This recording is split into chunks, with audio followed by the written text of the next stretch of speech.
Hey guys, welcome back to my channel. I have another challenge video for you today. And today I'm going to be doing the ballpoint pen challenge. I have a set of ballpoint pens here I picked up at the dollar store. The pack was $2 and change, I believe. Of these. These are Papermate InkJoy ballpoint pens. They were very cheap, but I liked the color range. I did actually swatch these out, but I scribbled each of them down to see what the colors look like in real life, and they do write really smoothly. I haven't done an artwork in ballpoint pens since high school. Yeah, I think my second year in high school, which would have been 10th grade, we had to do a ballpoint pen drawing, a piece of artwork using ballpoint pen, and we just used regular black Bic pens and tried to see how much, and we only used the one color, we tried to see how much tonal range we could get from just one ballpoint pen, and it was surprisingly a lot. But I'm gonna do more colors than just black today because I am an adult and I can make those kinds of decisions. Other supplies I'm going to be using are, I'm gonna be using this Hi-Polymer eraser, this Tombow Mono Zero eraser. It's a teeny tiny little point of an eraser. A Prismacolor Col-Erase, probably going to use light blue. And I'm going to be doing this illustration in my sketchbook. This is my Canson Mixed Media XL sketchbook. This is the second one of these I have used. I made it all the way through the first one, and I have not been as good about using this one. They're wearing little party hats. Look at them. They're so cute. All right, guys, so for this challenge today, I am going to actually try and get this done in real time. So I'm gonna do something easy. I'm not going to go too complex with the picture. I'm gonna do something that I don't have to think too much about. So that is going to be a lady, I'm sure. I only have a vague idea of like the finished pose that I'm going to have, that she's gonna be in. So you're going to see the full process today from start to finish. The pose is the only thing I've started with today. Now the pose I envisioned for her was very simply just her with her head on her hands, with her fingers kind of interlaced. So even as far as poses go, I don't have a whole lot of idea before I have actually put my pencil to this paper.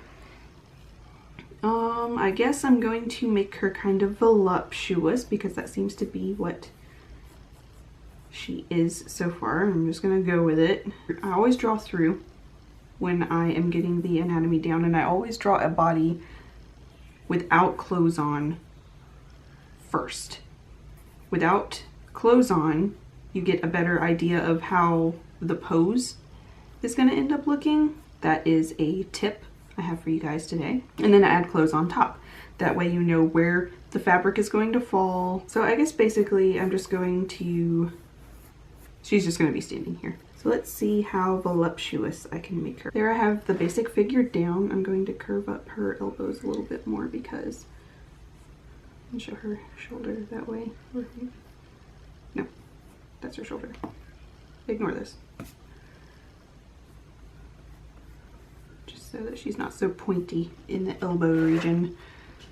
And we'll start adding clothes on her. Indicate the planes of her face. Eye line should always line up to the top of the ear per anatomy rules. And then hair. What kind of hair should she have? I think we'll do big hair. Even though I'm more partial to short hair, I'm actually, my hair's getting a little bit long for me. My hair comes down to maybe about here on me, and that's too long for me right now. Last time I went to get my hair cut, my stylist, you know, was telling me all the things, you know, oh, you don't want your hair to be too short if you have a very round face because then it'll draw attention to how round your face is. And I regret listening to her. Like every day I regret listening to her. I really want short hair. Not like pixie short, but shorter than it is. Let's see. Oh, no. Maybe.